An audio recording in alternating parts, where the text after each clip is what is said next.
Welcome to today's workshop on MBA applications. Before we start, just quickly, just norms of today's workshop. As I mentioned, if you want to engage with the speakers, you can do that by putting your questions in chat or asking them questions when we move to the Q&A part of the section. If you have any thoughts, if there are any questions that come up during the presentation, use the chat space to engage with us. As you know, this workshop is this is a public workshop. We expect that everybody participating is professional in the manner that they conduct themselves. They're respectful to what everyone says in this meeting, and is respectful in the way they interact with each other. And finally, it will be a slightly longer presentation, and some information might get overwhelming for you. So feel free to take breaks in the middle if you want, hydrate, move away from the screen, and do what you need to not get overwhelmed and over stimulated. Very quickly, I'm going to introduce Project EduAccess and introduce you to the panelists for today, and then I'll hand it over to our three speakers and panelists for today, who will tell you about, why consider an MBA, what are the factors you need to consider when deciding on your school, what is the application process like, who do you go to for a recommendation letter, how do you find them, preparing for GMAT, GRE, and other standardized tests, how do you frame your CV, your essays, and prepare for an interview. And then they'll tell you a little bit on just the resources that are available and give you general tips on making an application. And then we move to a Q&A. Very quickly, for those of you who are joining us for the first time, Project EduAccess is an initiative, an organization, and network of students. We believe that access to higher education, leadership, and professional opportunities is a privilege that most people from marginalized communities are systematically denied. And we attempt to improve inclusivity in these spaces by removing some of these barriers for marginalized communities in the global South. We do this by providing mentorship, engaging in advocacy, and running in-person and online capacity building workshops. And today's workshop is a part of our sort of goal to improve inclusivity and make information more accessible. So we have three really wonderful people who've joined us today on a Sunday to speak to you. We have with us Lakshmi, who you might have seen from our previous video on GMAT preparation. Lakshmi's just completed an MBA from Oxford. We have with us Sanket, who's currently doing an MBA from London Business School. And we have with us Shaikh Adil, who's doing an MBA from the University of Miskolc, Hungary. Thank you so much to the three of you for joining us today and for speaking to everyone about your experience with the MBA application. Thank you, and I will now hand it over to Adil.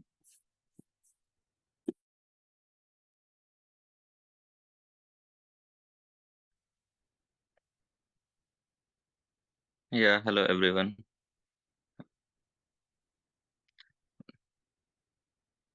Yeah, I'm Sheikh Adil and I'm pursuing MBA from University of Miskolc. And today we are here to discuss about the MBA application. So first I will start because we always have a question in our mind that why we want to do MBA and why it's important. So there are basically 6 skills, the main 6 skills which you need to require before for the MBA, which define the competitive advantage. Advantage is basically the more important while you gain MBA degree, and you also need to focus on the strategic directions, like how you can identify the strategic direction so you can take a proper decision while you do MBA. So you will learn about the strategic directions, and you have also an ability to lead the team efficiency or team effectively so that you can work with the team, and you also get to know about the how you can analyze the micro and macro data and you also have an ability to how you have like solve the you will problem solve efficiently, because when you will do MBA, so you will be like more aptitude, so you will think more about the how you can solve the any problem. So it will one of the most important skill. And when while doing MBA, you also gain an experience in the budget, how you can find the budget and what are the main factors, and how you can forecast it, and about the risk analysis as well. So these are the main why we want to go for MBA. So obviously we want to look for the better career prospects, because everyone wants to go excel in their field. So for the from the MBA perspective, so it has a lot of options, like you have a better career prospects, and it's widely recognized top credentials where you can develop your management and leadership skill. By doing MBA, you can develop your more skills in terms of management and leaderships, and through MBA you can you can change your career from previous previously to the successful career, and then you have a chance to make good networking opportunities.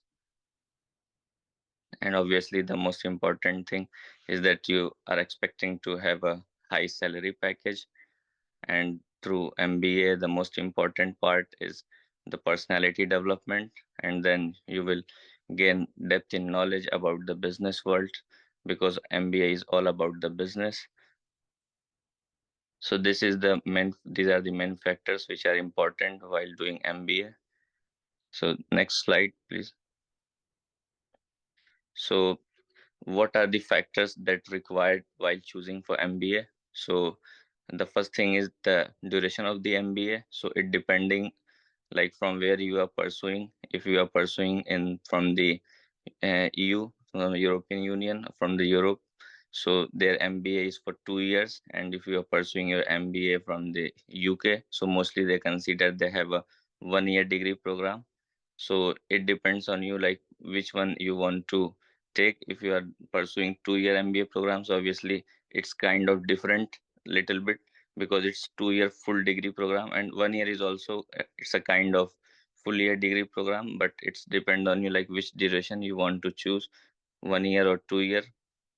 And for MBA, most of the universities they always ask for the work experience, because they expect universities minimum like 1 year or 2 year experience if you are applying for the MBA program. So this is one of the most important thing what you need to consider if you are applying for the MBA program. Might some universities or maybe few universities which are considering without experience, because here even in my university or like across Europe, in the European Union, they consider minimum like 2 year or 3 year work experience they required before you are applying for the MBA program. And what is the average of the class you need to come, and the most important, that is demographically. So obviously if you are applying to the EU, if I compare with the EU versus US, so you can compare. So European Union for MBA have 2 year degree program, and US have 1 year degree program, or UK have 1 year degree program. So it's depend on you which program you will choose. And obviously the most important thing, you need to focus on the educational and professional background, from which background you come, because MBA is like a more general. So if you are from the technical background, or you are from the arts background or other background even, you can go for the MBA program. So it's most general. It's also depend on your professional background. If you have a more experience, so in terms previously, so it would be more better if you will go for MBA program. And these are the information you can find out on the different school web pages, which will obviously help you to determine which is the most suitable or fit for you and best for you. So and there is Europe versus US geographical, and this is the website mentioned through which you can more better way to look the differences too. Next slide, please.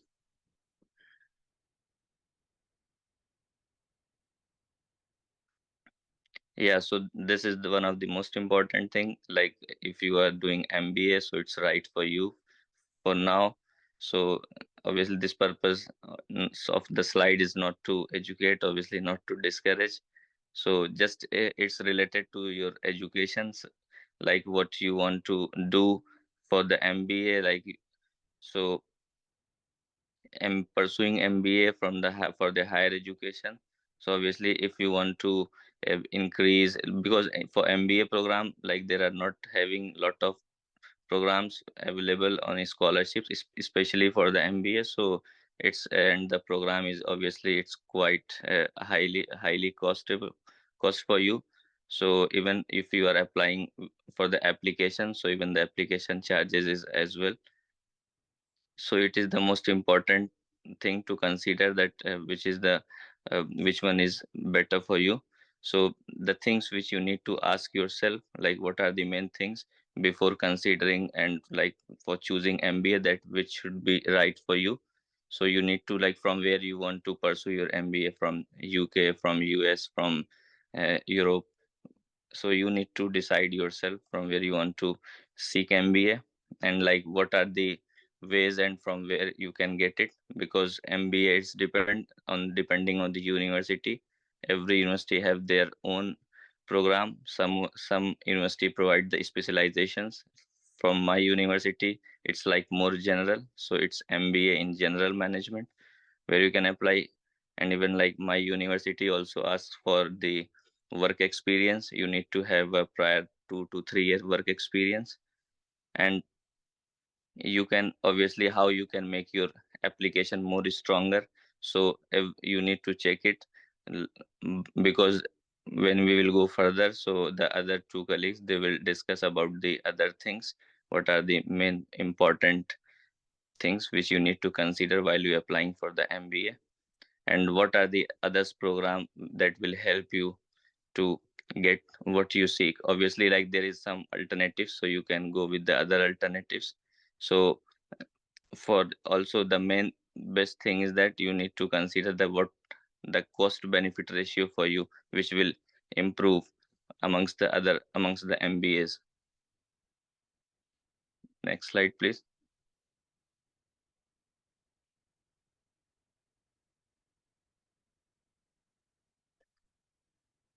Yeah, this is the application documents you need to consider while you're applying for MBA. So it's the most general. Most of them are aware about it. That the you need an ID proof, the proof of resident, and the application form. Usually, it's in the detailed where you need to mention your the high education history, about your educational qualification. You need to mention, and about your professional experience and what you have a past achievement, and you need to motivational essay. It is the one of the most important component from the candidate. The university ask about the motivation, like why you want to apply for MBA for this program and from for this university. It depends on the particular university when while you're writing your motivational essay. So it is one of the main important component you need to consider while doing your application to the university. And you need a letter of recommendation. So some university they ask for letter of recommendation. So mostly university they ask for the letter of recommendation. So if you have one or like two, if you have a two, it would be more better. So it is highly recommended to provide the letter of recommendation from your previous employer, or from your even from your professor you have studied in the university. So it is one of the good sign for you while you're doing your application process. And universities also ask for the GRE and GMAT and the transcript. So you need to give your GRE and GMAT while they're asking for the application process, and you need to upload your transcripts. So these are the uh, important things for the application documents. And the last one, that one is CV. So you need to upload this document while you are applying for MBA. So these are the basic document you required. In some university it differs, but like mostly university they ask for these only documents. So these are the application documents. Next, please. Yeah, so about the process flow, like how this it works. So it will starts from the important factor, that is the school selection. So if you are looking for the first step, so it is the first step, like how you can need to choose the school selection. So yeah, sorry. So it is the one of the first step. You need to identify like which school you are targeting. It depends on the candidates, like which university you have chosen. So you need to consider the some factor, like where you want to, from the Europe, from the UK, or from the US. So it's depend. So this is the school selection. This is the very first process you need to consider. Then the second, that one is the test score, like about the I discussed GMAT or GRE. So these are the test score for most of the MBA program. It is required to, and it's a part of application process. And the third one is the application process, which includes the motivational letter, essay, and letter of recommendation. So these are the part of the application process. And the last process, that is the interview. Once you will shortlisted through the application process and through the aptitude, after qualifying the aptitude, then you will go for the interview process. So they will invite for the interview process. Through that they will examine about the candidate, like about the behavioral, and how about your aptitude, and what do you think, and what kind of experience do you have, and what's your like post MBA goals, and why you want to do MBA. So these are the basic general questions what they expect to ask in the interviews. So these are the four main things which, like it's a type of flow you need to do from the school selection, from and till the interview. So in between, so these are the steps you need to consider, and you will go through this process for the MBA. And the next one is the evaluation criteria, how they evaluate your application. So as you can see, like they have divided all the your application from the 100%, they divide in the terms of, here it's in the terms of percentage, like how much percentage they need to consider. So for the transcript, they used to consider for 18%, they give weightage to the transcript. And your biographical information, it's contain about you and the other things, so it's about 4%. And you can see the most important factor you can look, that is the test, your test score. And the interviews test score, it's about 20%, which you will give GMAT and GRE. So it can, the weightage is like 20%, and the interview it's about 28%. So 28, 21% is about the whole. So you can see it's the maximum weightage in this evaluation criteria, that is interview and test score and your transcripts. So if you combine, so it's around 60% while considering. So this is the evaluation criteria, and application form is like 3%. Yeah, the you can see the letter of recommendation, if you have one or two, so it also have a weightage, so it's almost like 8%. And the essay, it's like 11%. So it's also the main part, because you are applying for MBA, why you want to do join this school, why you want to apply for this particular university, they ask why you want to do for MBA. So this is for 11% almost, and for the resume it's 15%. So this is the evaluation criteria. So you can see every step is how much important. So every step have their own calculation. So it's in the term of percentage. So you can see interview, resume, essay, test score, transcript, recommendation, when you combine it's almost like 90%.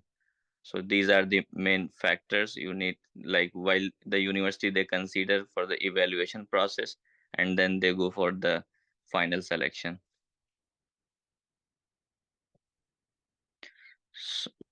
So I think I have finished, and from here I'll tell to Lakshmi to continue from here from the timeline.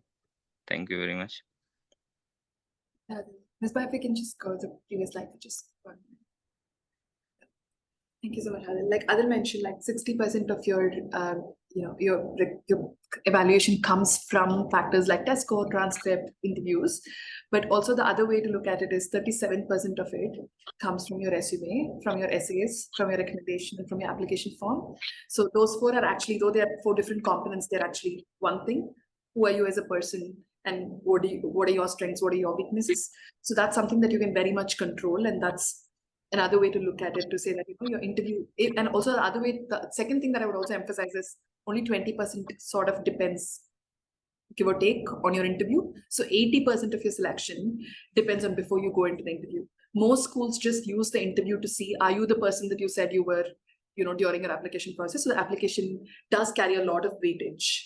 That's just the one thing that I would stress there. And given that these are all the things that you would be submitting for your MBA, and these are all the things that you have to prepare for the application, how long might it take you is the next slide. Next slide.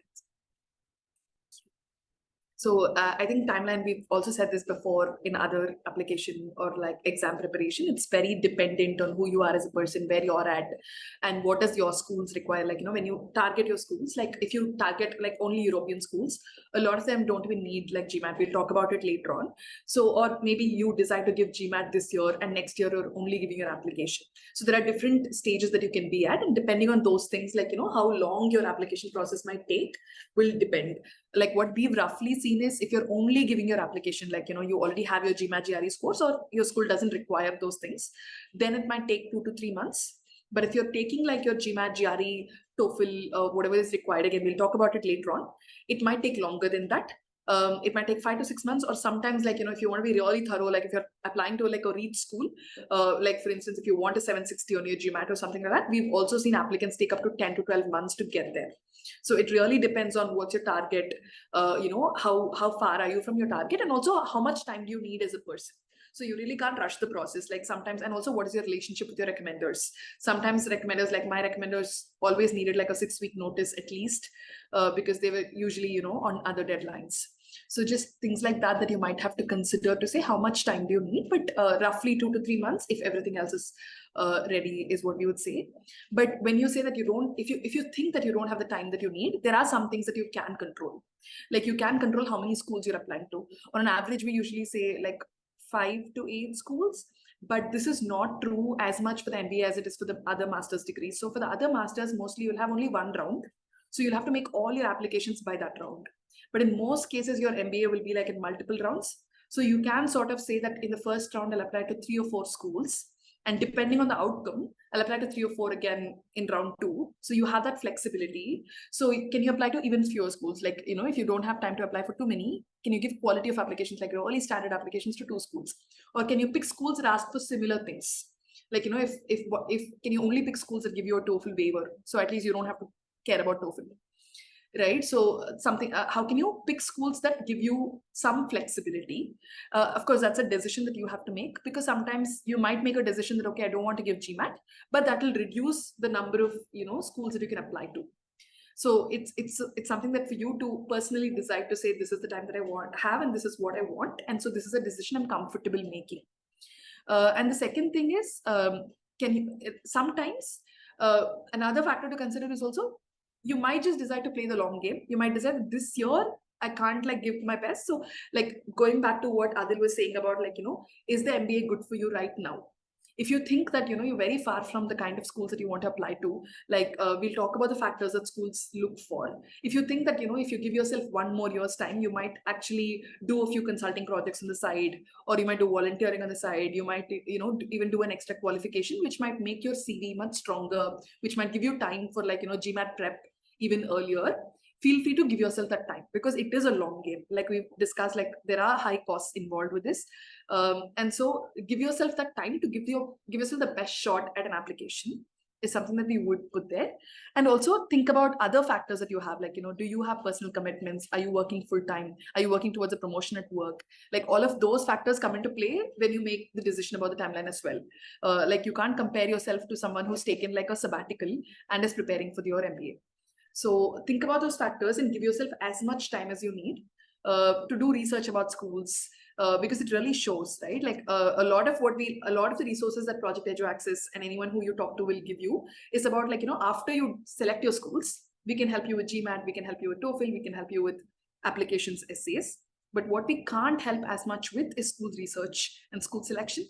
So give yourself time for researching schools, like, Europe, Australia, they're all very different from each other. Like Adil was saying, like US schools might have 2-year degrees, might have a younger age group.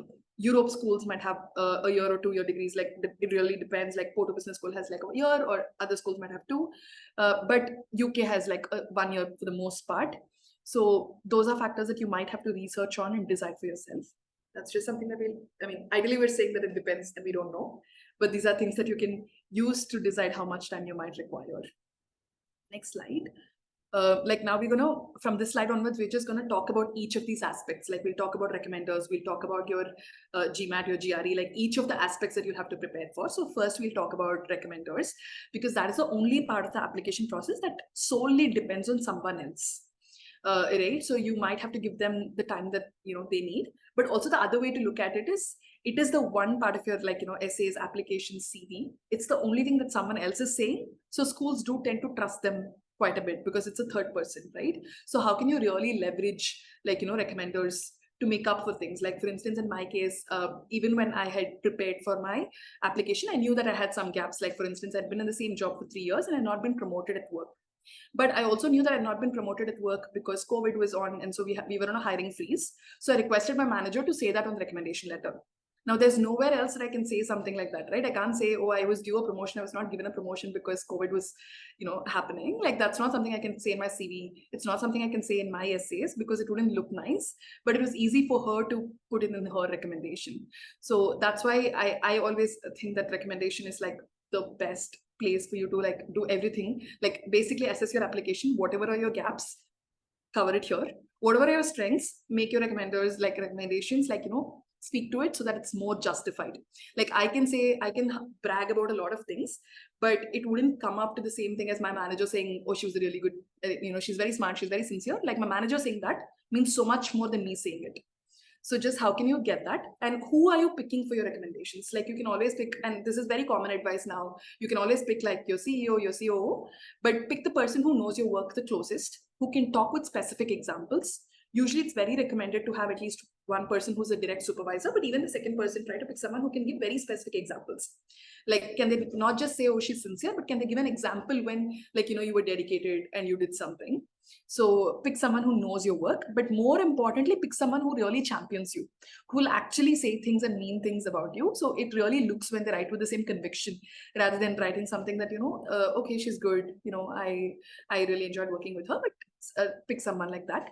And give them sufficient notice, but also like, like I said, like you could tell them, these are things that I would want you to talk about me. And I think that these are examples that we worked with, like, this particular project I worked with you. It would be great if you can talk to that project and speak about this.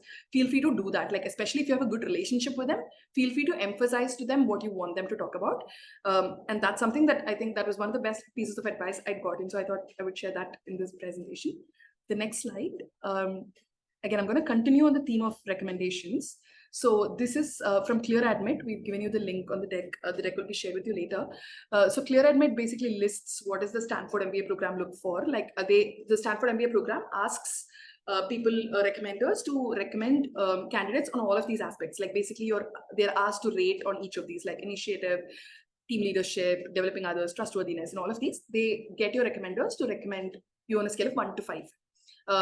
Now, this is Stanford, and I did not apply to Stanford, but you can still use this as a rubric, right? Ideally, most schools look for similar characteristics in their MBA applicants. They usually look for leadership. They usually look for strategy. They usually look for some of these things. So I use this as a framework for everything, not just recommendations. So one is I use this to pick out, to tell my recommenders, oh, I would like for you to talk about these things. But secondly, I also used it for my own essays.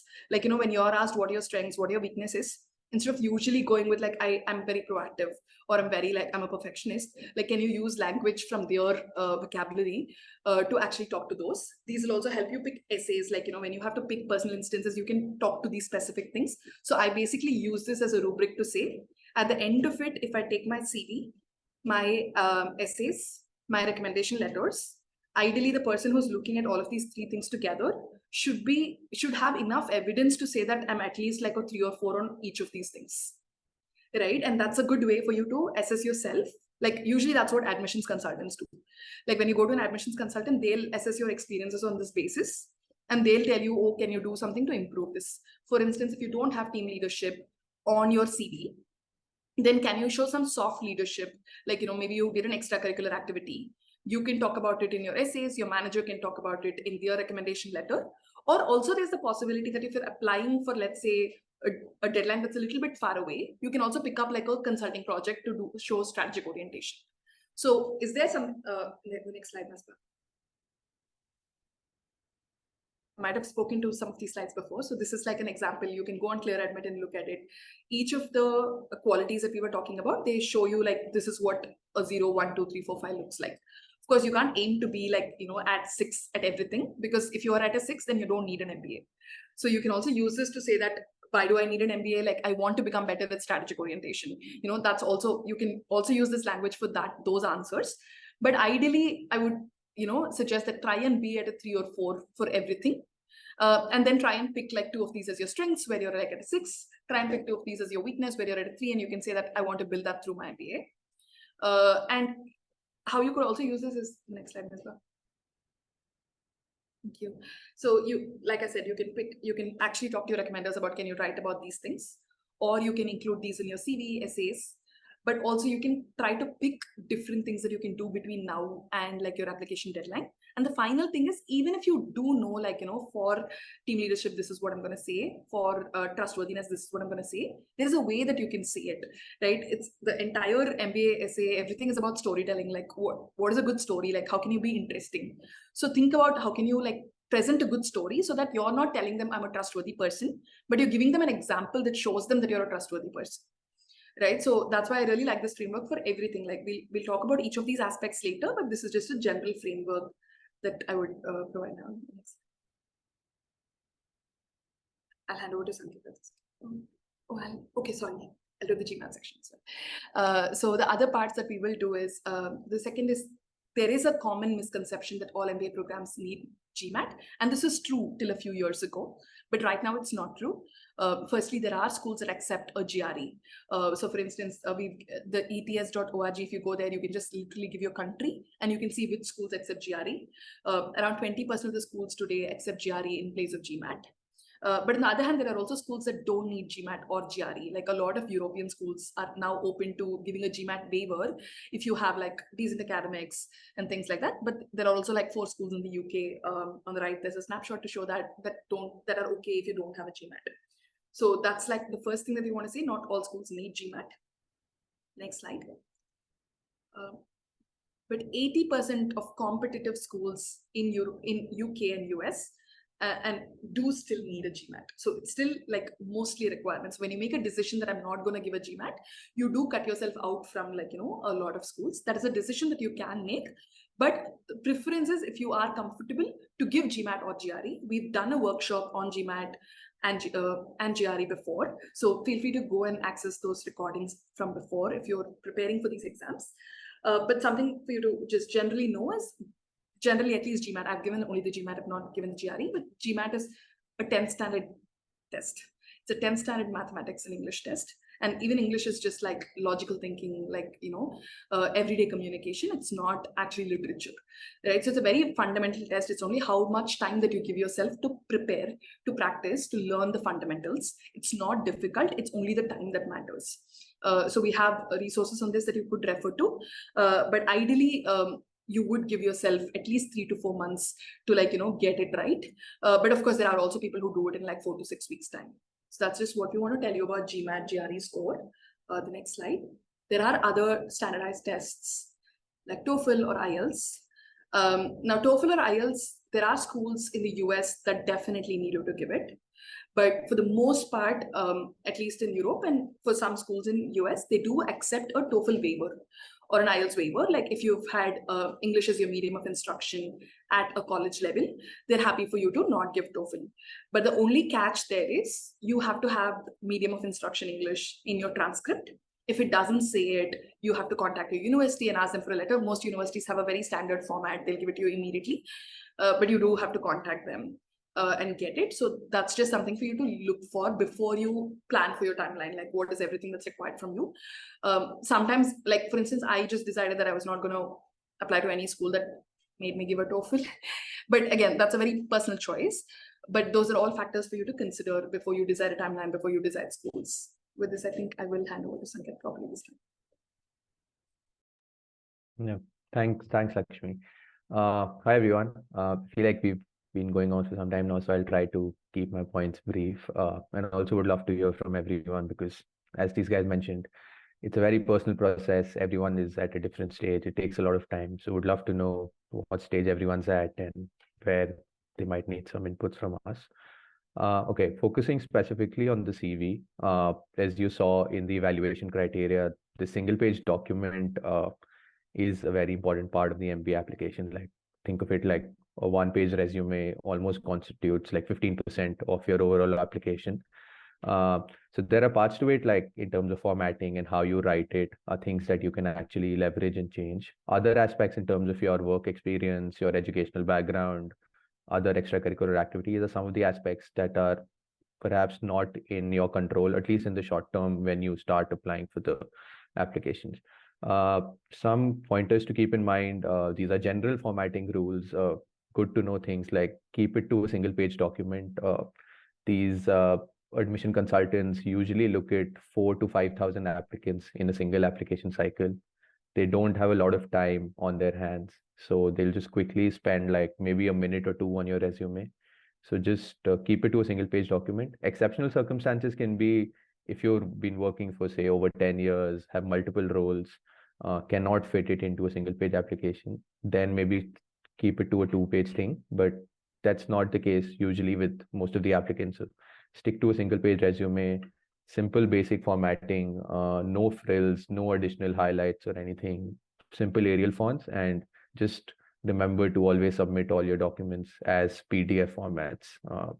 Basic things, but like these things count as well. 3 specific sections in your resume. The first and the most important one, which will take up a bulk of your part of your resume, is the work experience.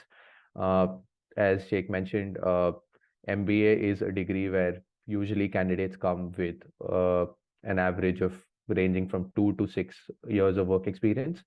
So these are aspects that you should definitely highlight on. Start with, go in chronological order, start with your most recent work experience. Another tip is if you're working for a company or a small scale organization, for example, if you're working for a small startup in India and you're applying to schools in US or Europe, so it's most likely that the admissions team there would not know what that company does and like what's the work area, what industry you're in. So it's a good strategy to kind of explain a line or two about your company and then start and deep dive into your role within the organization. In terms of academic degrees or achievement, this is again a recommendation that I got from an admission consultant. Focus mostly on your undergraduate degree, or if for people who've done undergraduate and master's degree both, just keep your academic section to your college degrees. Do not go to a high school degree because, as I said, MBAs come with usually 4 to 5 years of work experience. Then there's the college before that. So the high school becomes a thing of the past. So it's better to just focus on undergrad or master's till that.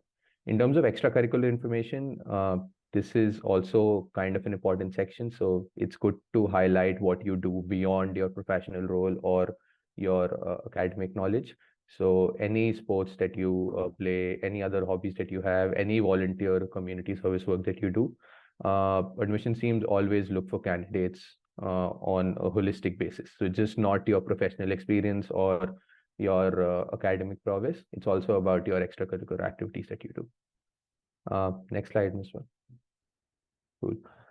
Yeah, Coming to the most important component of the application, which is the motivational essays. So every school will have a different prompt or a question for you to write on. They will have different word counts or word limits that they want to focus on. They want to look at different aspects. Lakshmi touched upon a brief list of things that schools mostly look for. These can be applied to like different schools, like things like leadership, authenticity, team management are things that most schools will look for in candidates. Other things that are common across schools, and these are both for Europe as well as US, is one question that comes up usually is that what are your post-MBA goals and how will the MBA program from the specific school help you achieve those goals? So for example, when I was applying to London Business School, I had to focus on I had to make up my mind on what I wanted to do once I complete my MBA and how will the specific resources, for example, the courses that I wanted to do here, the professors I wanted to learn from, the internships that I will do when I'm in London, how will all of those activities help me achieve my post-MBA goal in the short term as well as my long-term goal?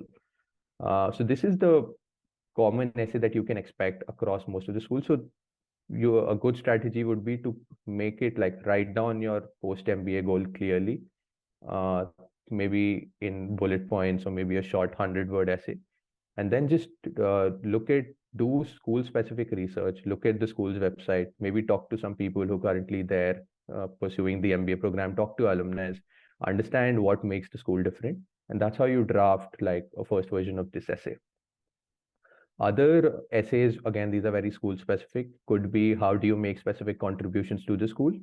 This is a section where you highlight your experiences, what makes you different from the other 5,000 people that are applying there.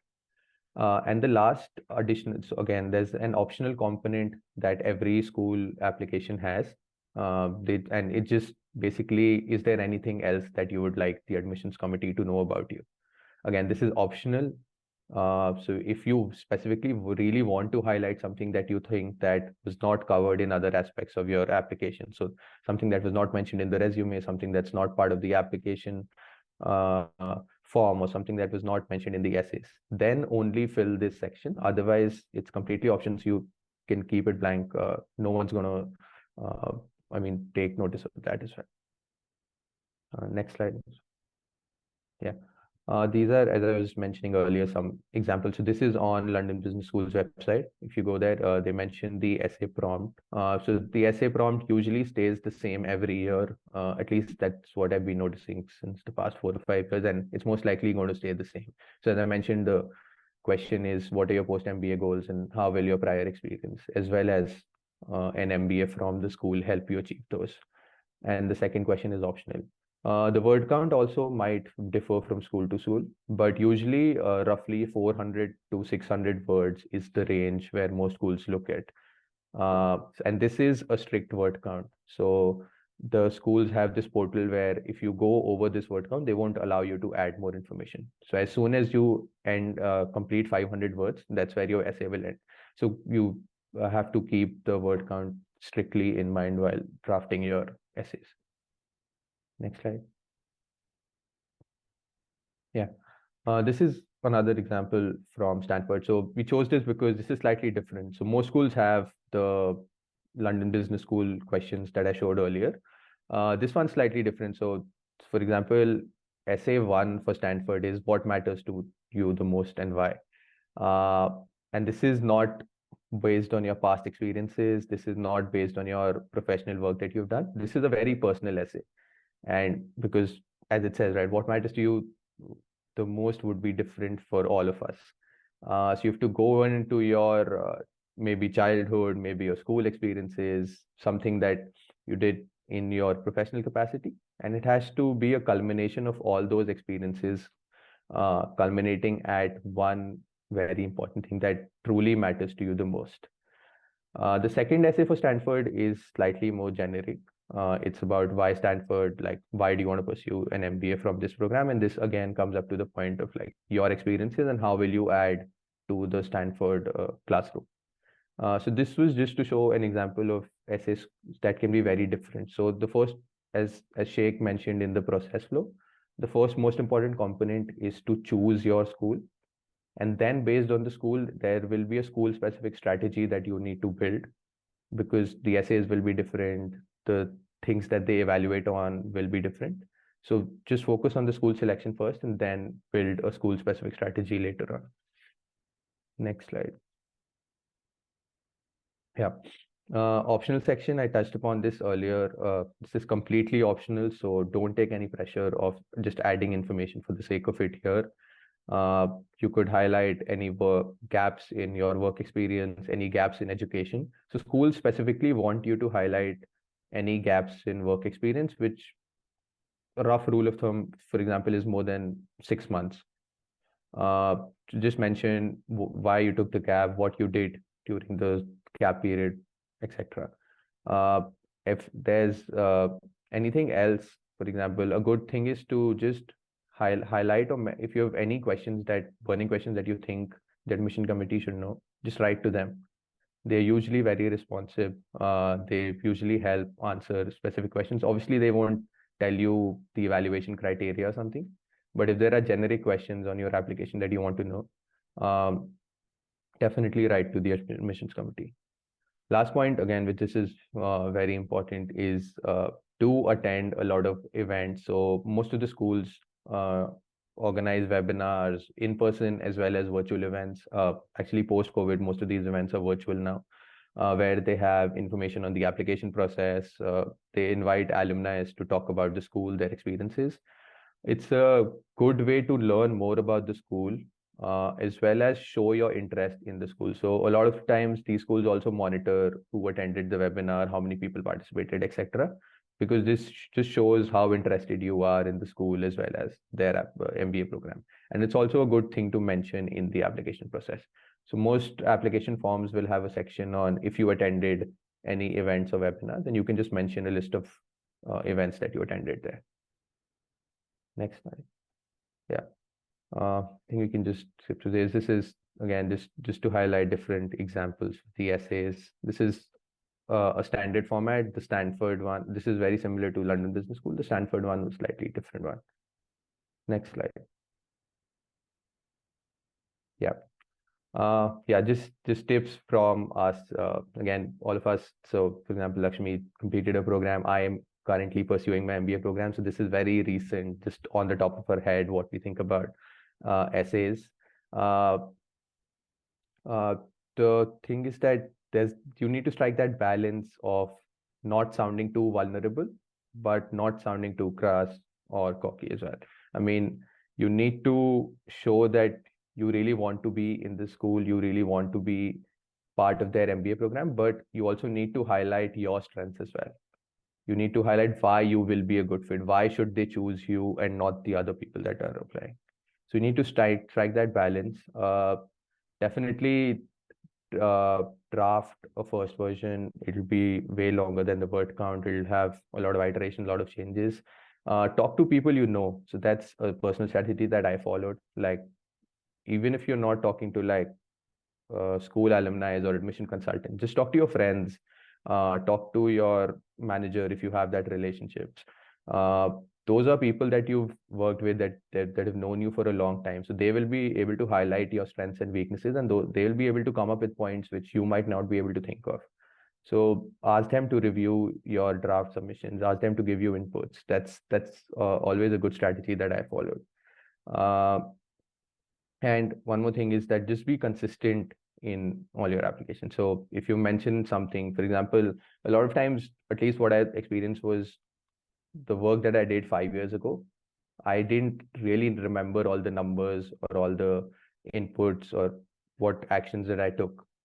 But just a good rule of thumb is to just proofread and verify your application, but because it will not look good if you say that you worked with, say, 5 clients in your application form, but in your essay you change that number to 8 clients. Admissions committee usually really picks up on these points, and it does not look good that your numbers are not matching. So just a good idea would be to proofread the entire application a couple of times before hitting that submit button. Next slide. Yeah. Interviews. Okay. Once you submitted the application form, once you've completed the essays, put in your test scores and your resume. Admissions committee go through that, and usually after a month or so, they invite selected candidates for interviews. Again, the selection pool varies from school to school. For example, in London Business School, they usually invite 40% of the candidates who apply for interviews. And out of those 40%, they select roughly half of them. So again, this will vary from school to school, but just sharing my experience. Interviews are usually behavioral in nature. So they are mostly taken by, at least I gave interviews for schools in US and UK. They're mostly taken by alumni or the members of the admission committee. In rare cases, some current students might also take your interview. Most interviews that I gave are behavioral in nature, so no technical interviews, because again, MBAs are more general degrees, so they're not looking at specific technical skills. They talk about your experiences, your journey, why you want to do an MBA, etc. Some schools might also have this aspect of a video interview. So for example, London Business School asks you to submit a video component, a pre-recorded video component on a portal. And it's, again, just basic testing of your coherence, communication, if you will be able to communicate within 90 seconds, just quick thinking on your feet. Again, this is a school to school thing. So I'll say, like, a lot of schools that I applied to in the US didn't have this. They just directly proceed to the actual interview stage. Next slide. Yeah. Again, this was an example from Oxford. So this is the online assessment. So for example, London Business School had a video component. This is an online assessment, just again to take in those factors. This is about motivation, competency, how you're thinking on your feet, how you and usually they don't give you a lot of time to prepare for this, because the idea is to see how spontaneous you are, how coherent you can be in a short span of time. So for example, this will be 24 hours just after submitting the application. So this just starts after that process. Next slide. Some quick tips for interviews. Good strategy would be, again, speaking to people. That's the best resource that you can get. A lot of portals, for example, GMAT Club or Clear Admit, have interview debriefs where candidates have shared their interview experiences, the questions that were asked. So just go through them. These are all free resources. You will get a sense of what schools usually ask or what schools usually look for. Common answers, for example, I mentioned why MBA, why the specific school. You can assume 99% you will get these questions. So it's always good to prepare these questions beforehand. Also, schools usually expect you to be prepped for some of these questions. So some of the questions can be spontaneous, asking you like this. They can get as random as it can get. I've known people who've been asked, "What's your favorite song?" And no one, like, usually not prepared for that in an MBA application. But for some of these questions, they definitely expect you to prepare standard answers. Again, this one, as I mentioned, just be consistent. Whatever you mentioned on the application, they say that some schools do a blind interview where they only have your resume and not your application, but the admissions committee always gets a debrief of your interview as well as your application. So they're always going to match 1-to-1 what you said on the interview. So you cannot say something different from what you mentioned in the application. And just common things: be interested, show interest, be confident, be punctual, just be proactive, and always assess the interview as a good way to select the school as well, right? So most of your interview will be about you and the interviewer asking you questions, but a good 15 to 20 minutes of every interview, at least that I've given, is also asking the interviewer questions. So take your time to understand more about the school, why that person specifically applied to the school, why the school would be a right fit for you. So think of it as a two-way process and not just a one-way traffic. Next slide. Okay, financial aid. As we mentioned earlier, MBA is an expensive degree. Most candidates that apply usually think of the return on investment when they're applying.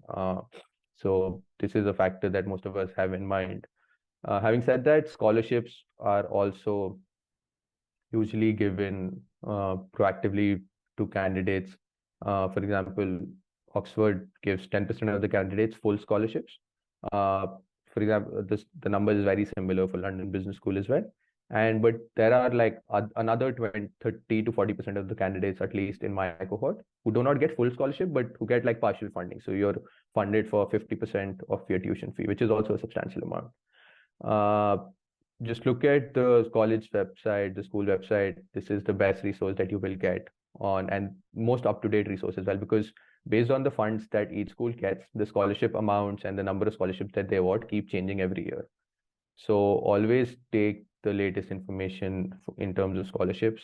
There are separate scholarships that are outside of like general. So for example, I know in the US there's something called Forte Fellows, which is a really popular one. In UK, Laidlaw for women is a really popular scholarship, and they usually are very giving in terms of like the number of scholarships that they provide.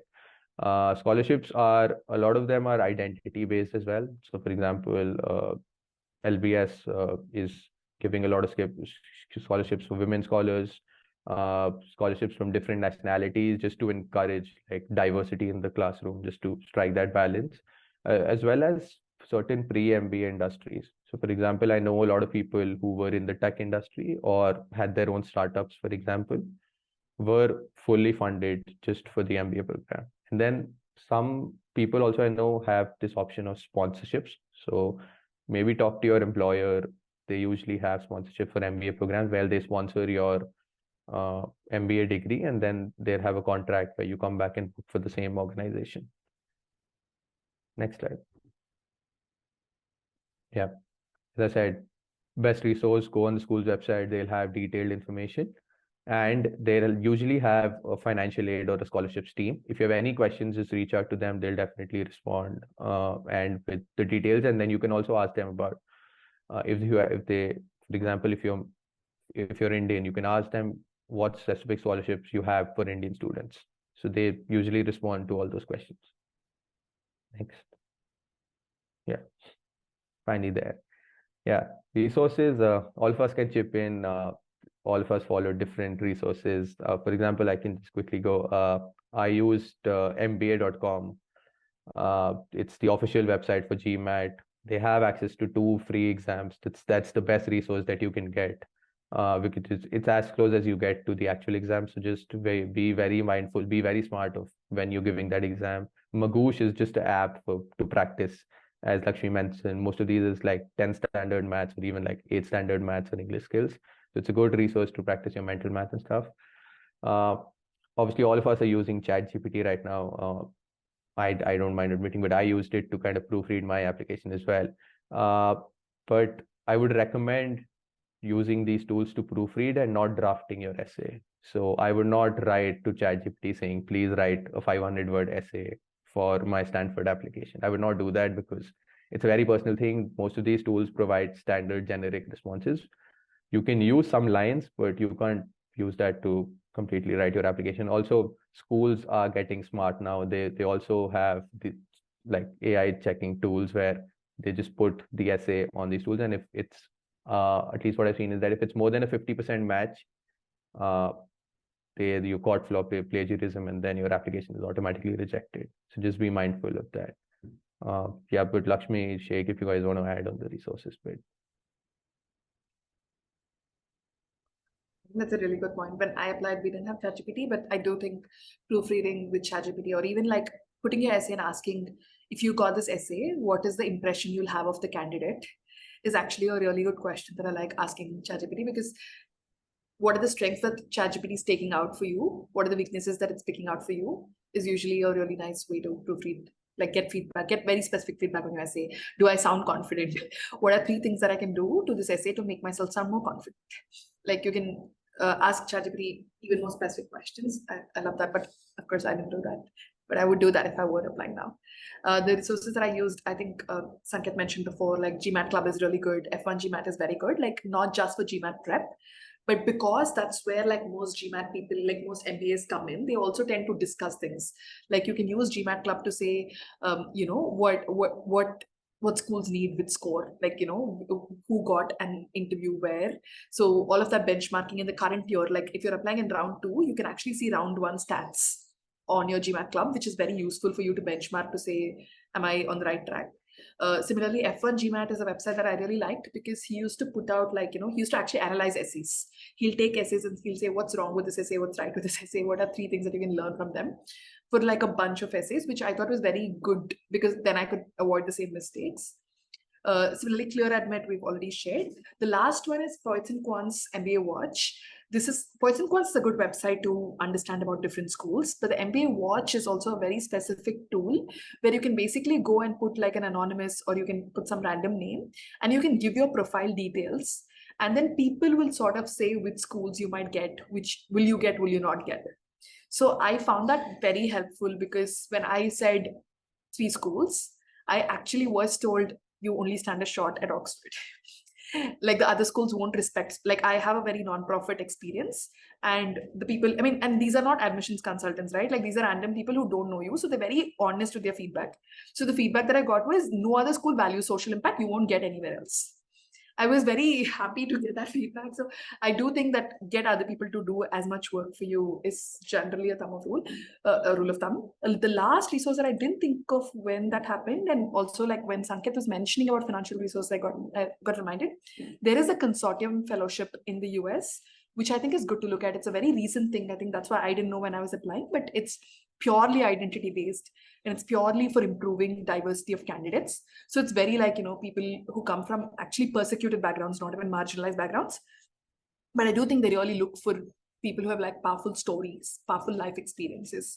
And they're really thinking about, that is actually life experience, that is wisdom we want in our classroom. Because people who go through powerful life experiences are leaders, like just by the function of the things that they've persevered through. So they really like candidates like that, and they only support candidates like that. And they also help with like placements, internships. So it's a very up and coming community. Like I've only heard of it in the past 1 to 2 years. So do look into that as well. I will also pass on to Shaikh if you want to add on resources. Yeah, I think you both have already added all the things and you already mentioned everything. So I think I do not need to mention anything more because these are the resources which are enough if anybody wants to go for MBA program. These are the enough resources if they use like in a proper way and the proper direction. So obviously they will choose a better and the best fit school.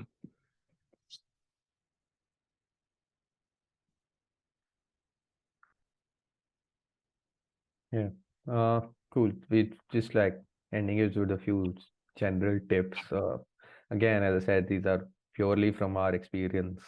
We recently gone through it, so just top of our head. Leverage resources, calls. A lot of the resources are free resources. The MBA is an expensive program, but a lot of like people have found ways through it. They've developed like peer things, like for example, GMAT Club or the MBA Watch thing that Lakshmi mentioned. These are great resources. Definitely leverage all of them. STAR framework, this is something that I personally follow. So STAR stands for situation, task, action, and result. So I break down every point, maybe in my resume or some of my essays as well, into this framework. So what was the situation? What did I do? What action did I take? And what was the result that was achieved? So you'll see this framework in a lot of like professional settings as well. So just think of every action or every activity that you've done and then try to formulate in that framework. At least that works for me. Get the test scores. So test scores usually take a lot of time. Personally, for me, GMAT was a painstaking process. It took more than 3 or 4 months to get the right score that I wanted, the target score that I wanted. Some people follow the strategy of starting their application process and giving the test in the middle. What works best for everyone is a very personal thing. Again, I would follow the safer option of getting your test scores at hand and then starting the application process. And finally, just be patient with this process. this I got again from a consultant. It's a marathon, it's not a sprint. So just be patient, take your time, don't rush into, like, the deadlines can be overwhelming. Like, should I apply in round one? Should I apply in round two? If you're not ready, it's usually not a good strategy to apply. So just apply when you think you're ready and then start with the process. Sheikh, Lakshmi, do you guys want to add? Do you want to go?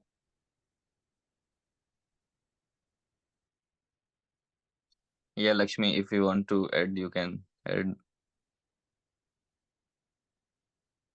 We just said, I think, a lot of same things. The one thing that I would also say is just give yourself permission to reject schools also. It's like, I think Sanket mentioned it, as much as it is a process for them, it's also a process for you.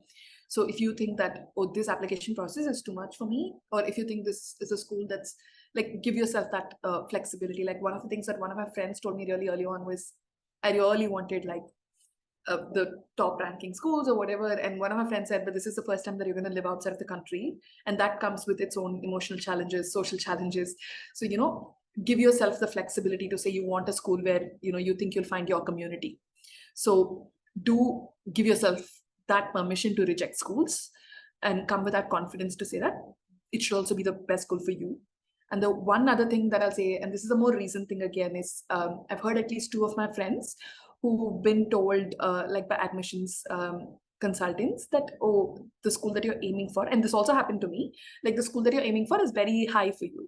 Like, maybe don't aim, I mean, an actual person told me that don't aim for Oxford, apply to like Warwick, apply to like Manchester. And I didn't take it very seriously and I just went ahead. But recently 2 more of my friends said that. And then I spoke to someone who's an admissions consultant. And this may or may not be true, but I think what I'm learning is that some schools also give incentives to admissions consultants. Like Warwick and Manchester also give, they have like contracts with like admissions consultants also. So they might have different reasons for why they're telling you, oh, apply to a different school. Don't let anyone tell you that somewhere that you're aiming is like too high for you. Like, if you look at the average GMAT in that school, if you look at the kinds of candidates who've gone there, and if you can see that you're similar to them, or even if you're different, right? Like, even if you see 1 or 2 candidates who are like you have a very good chance there. So don't let anyone tell you you can't go here. That just means that they're not a good admissions consultant for you. So that's the only thing that I'll say, purely because I think a lot of them offer free calls, and I took free calls with every admissions consultant. But I think you should know what advice to reject also. Like, again, like Sanket has been saying, a lot of the advice that we've been giving you is also based on what's best for us. It may not always be the best for you. So feel free to reject even advice that we are giving you, is what I'll tell you. Shaikh, did you add anything? Yeah, like as already Lakshmi and Sanket already mentioned about the MBA program and what are the main important factor you need to consider. So from my side, I will also suggest you everyone, those who have joined this program and whether not joined now. So for MBA program, it's like you need to focus on the main things, and like if you like mainly on the, you need to go for the motivational letter and you need to write in a proper way. And first, like, you need to choose the best one school. Like, you need to target like some schools, like which one you are targeting, and you need to just see which one is the, like, which school you are targeting the most, and according to that, what are the eligibility criteria, the universities they required. So as per the requirement, you need to go through the requirements, and then you can start making your proper application process. And through this, you can get to know more about it. So I think already we have mentioned everything, so I do not need to go more in detail. So it's better to go for the question session. So if you have a question regarding MBA application, so you can ask over here. Thank you. Wonderful. Thank you so much to the 3 of you for giving such a comprehensive presentation. I'm sure it was really helpful to the participants. We don't have much time because it's way past the hour. So quickly, if you have a question, feel free to raise your hand and ask your question directly to the speakers, or you can put your question in chat. There are already 2 questions in chat, and there are also a few questions that came to me via personal chat. So maybe we take the ones that are on chat first and then the ones that I got. First question. Yeah, so like the first question is the one of them asked about what is the scope of MBA after BTech. So this is the like most general question, which from the technical background, because I also did my bachelor's in mechanical engineering, so I know more about it. So it is better like if you have like technical degree program, so already you have a like good grip over the technical knowledge, you have a good technical skill. And when you will go for the MBA program, so obviously you will learn the management skills related to the leadership strategic, so you will know more about it, so how you can manage this thing. So it is more about the management. So it's a kind of good combination. If you have a technical with the management skills, so you have a good opportunity and you have a good chance to get a good job with a high salary package in like the top notch industries or the organization, even in the corporate sector as well. So it's a good opportunity, and I think it's the best fit for the technical with the management program. If it's like more general, if you're not going for the particular field for the finance and for the accounting, if you are going with the BTech for the MBA program, so it should be like it's in the operation management, because it is more quite relevant to the technical student with the management.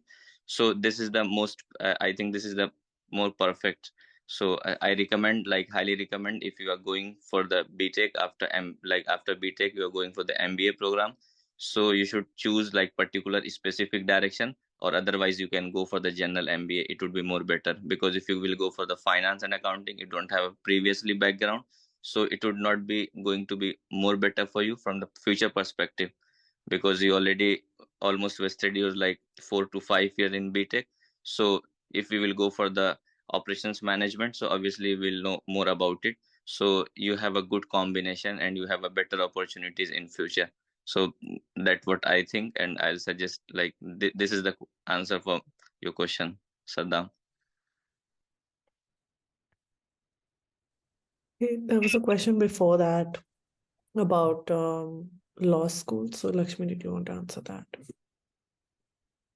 Quickly add, I thank you so much. Like I don't have a BTech background, so that's very helpful. I think I don't also have a law background, so I will talk about the nonprofit one right after. But I do want to acknowledge that law is increasingly valued in MBA spaces, purely because like you have a lot of like law tech firms, right? Like law is increasingly valued, and I think even JD and MBA together, US schools are starting to have, because there's a lot of overlap between what you can do as a lawyer and what you can do as an MBA, especially like if you combine those skills, there's a lot of things that you can do.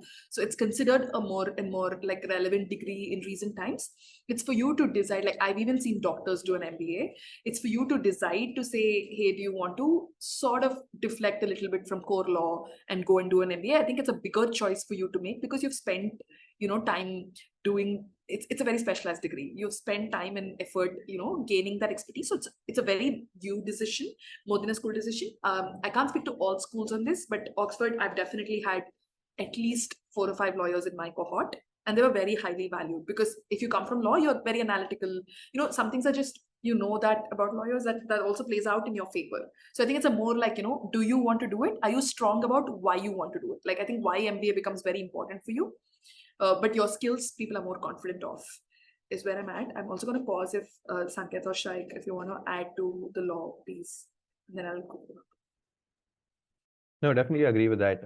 Also, like in terms of the application process, I don't think much changes. Obviously, the experience that you have, what you've done, will be very different from some of the other candidates that are applying. So just think of that factor.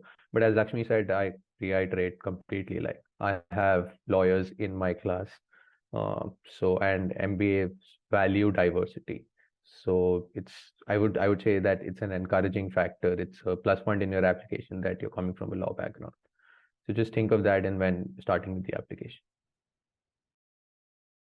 Very true. Like even Oxford, I'm just recollecting that they have a master's in law and finance together. So increasingly, like, with like tech law, with like finance law, it's becoming very important to have people who corporate lawyers in the spectrum. So definitely look at that. I would also take the non-profit question because I come from a non-profit background. And I have always had this thing that, especially in India, non-profits are very rigorous. Like the work is very rigorous. Like I used to do like 15, 16 hours of work in non-profit. But you're right that not all schools understand it, and not all schools value it.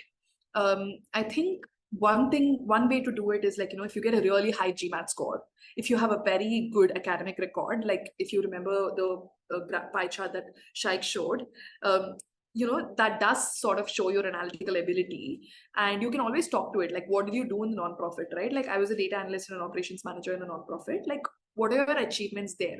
Like you could have been a teacher at Teacher India, like a lot of my friends, but what did you do in that? Like, what was your change project? You can always talk to it. You can always make a very strong application. And there are people who do that shift all the time. But I think a good way for you to see is which schools really value you. Like I said, Oxford really values nonprofit experience. Like 30% of my class sort of had some volunteering experience at least. And they really talk about it, shout about it to say that we like social impact people. Yale does that a lot. There are schools that really value it and they talk about it a lot. Right, that is your usual indicator. And you can also look at the demographics of the people who come into the class. Like even if they shout about social impact, like an INSEAD has, I think, 3% candidates who come into the INSEAD classroom who come from social impact, at least in my year. Cambridge had like 7% and Oxford had 50%. So it is a very clear indicator who values it more. I'm not saying you can't be in the 7% or the 3%. But you do know that it's easier to be in a 30%, right? So it also defines your experience. So you're going to be in a classroom where you'll resonate with a lot of people, where a lot of people will come with similar experiences or values as you. So definitely it is valued, but maybe different schools value it at different levels, is how I would put it. Again, Shaikh, Sanket, feel free to add.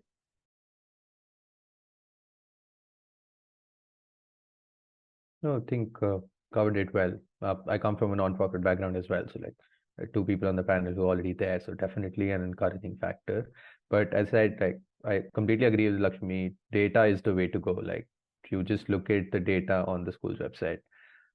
If schools are, for example, Oxford's 30% of the class is from a non-profit background, it's likely that you'll have a better chance. So just hedge your bets is all I would say. If you want to apply to different schools based on your background, do that as well.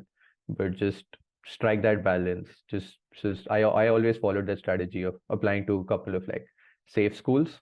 So safe would be like maybe I have like a 30% or 40% chance of getting in, and some of the aspirational schools where I have a slightly lower chance of getting in. So just find that balance if you kind of want to definitely to hedge your bets there. Amazing. I think I answered the question about the two questions that have come up in chat. I think the answer is to just look at the recording of the workshop. You'll find that some of these have been answered. For list of scholarships for MBA, we don't have any list of scholarships for MBA curated with us at Project EduAccess. I don't know if any of the speakers here have a list that they prepared, but if they do, I'm happy to link it to the recording of the workshop. I've put a link to the YouTube channel, so if it's there, then you can see it there. But otherwise, I just recommend that you, for each of the schools that you pick, look at the financial aid page for that, and look at generally just look up what scholarships for MBA students for that country if there anything comes up, and I think that's the way to go about it. I would just, again, very quickly ask a few questions that came to me on chat. The first is on application fee waivers. What has your experience been to MBA or to business schools grant application fee waivers, and how does one get them? Yeah, I can take that. Yeah, I've seen it. Definitely schools definitely grant it, and it's not very tough to get a fee waiver. They grant it you just have to show like, so they have this differentiation in terms of FLI, which is first generation low or intermediate income students. So if you fall into any of those categories, they have thresholds in terms of like your total family income. If you're a first generation student, you just fill that in. You have to fill a simple form and you get a fee waiver automatically. So it's on the application. So when you start the application process, the form usually asks you if you fall into any of those buckets. You just tick those buckets. put in, say, your family income if you're a first generation student, for example, or if there are other circumstances you need which warrant a fee waiver, and you're automatically granted that. So I would say it's like it's not very tough to get that. Perfect. The second question is on how personal can we get when we are talking, when we're writing our statements? Can we talk about our identity and personal struggles that may not always relate to the workplace? Take it. I think it depends on the school again. Definitely address it. Like I spoke about my personal story in every single application, but I went in depth in Oxford because I knew that they like to see it. So I was very happy to like go and be vulnerable completely about it. But I think in other schools, maybe I presented it a little bit differently. I spoke less about the struggle, but more about the perseverance. I do think that is the way to go about it when you talk though. Like even when you're talking about your challenges, they do look for your attitude towards the challenges. What did you do to persevere throughout it? More than the actual challenge. Like you can indicate the challenge, but then talk more to what did you do and what does it show about you as a leader, like about your perseverance, about your values as a person. And you can even map it to saying, this is what I bring to the cohort. Like, I am a very optimistic, persevering person. Like I have a lot of resilience, and this is what I bring to a cohort that I come. You can always bring, it's also where you bring it, right? You can always bring it like that. And you can, if you're comfortable, if you're happy, you can also ask your recommenders to sort of talk about it. So I'd asked one of my recommenders to touch about, like, just something that she knew personally, to say that even through that, she'd seen me work, at this level, because I just felt like that would sort of justify it. But again, it's more, again, I would say it's more your comfort to talk about it. And schools are very open to saying, like, in my interview, it said, I know I mentioned this in my interview, but I'm not happy, in my application, but I'm not happy to talk about it. So I have a 1.5 year work gap. And I'd explained it in my application. I'd said that I'm not comfortable talking about it, and they're very happy for you to not talk about it also. So there's that respect for personal space. So it's really your choice to say, it's your story. So how much of it do you want to share? Are you comfortable sharing? Like, don't feel the need to say that this is the only way to get my admit, or this is the only way to get my scholarship. Look at it as, are you happy to share it? And feel free to share it, right? And a good way to assess it is also look at blogs that MBA candidates write. Like in Oxford, you'll see a lot of blogs. Again, I'm sorry, I'm giving a very Oxford-centric thing because I didn't go through a lot of applications. So Oxford was, you'll see a lot of mom blogs. Like a lot of moms write about how do they balance, like, having a child, and how do they even balance that conversation, navigate that conversation with their family. So there's a lot of personal stuff on the experience blogs in Oxford. So that sort of gives you an indicator that the school is happy for people to talk about this. So that's another way to gauge which schools like it, which schools like to see it more, see it less.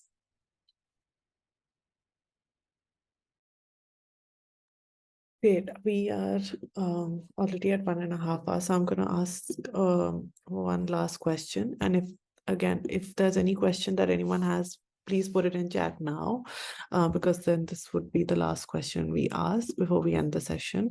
The last question is it better to pick a country and apply to schools within that country, or is it better to diversify by applying to different countries and one school in each country? Yeah, I can go share my personal experience. I struggled with this question personally a lot. Like I was confused between schools in Europe versus the US, and I didn't know how to choose. What I had followed and what I was recommended was just imagine and think about where do you want to live after your MBA. It's most likely going to be the answer, because it's very tough, for example, if you're doing your MBA in the UK, to transition to the US after that. There's a visa consideration, there are other factors, there are already candidates in the US that will apply for jobs there. So just think of the country that you want to live in, and then definitely apply to programs there. So for example, I thought I want to stay in the UK, so I applied to 2-3 schools here. But as I said, I just want to hedge my bet. So I just applied to schools in France or schools in Spain as well. So even if I don't get UK, I still will kind of stay in Europe. So I followed that strategy. But for me, I think the easiest thing, as I said, would be just think of where you see yourself in the long term. And just think of, because every country will have top ranked MBA programs, so there's no shortage of schools. So just think of that and then go ahead with that. Well, add to it is also think about how much time you have. Like for me, I didn't want to apply to UK and US, but then I chose to do only UK and Europe, like within Europe itself, in the first round, because I said I don't have the time to give, like, because the applications do tend to be sort of similar-ish, like if you apply within UK or within like US. So if you don't have the time, you might not have the luxury to say one school per country. Like if you're doing the work to prepare for one school in a country, might as well do 2 more schools in that country because you get the return on investment for the work that you've done there. Is the only other lens that I would put in if you are short on time.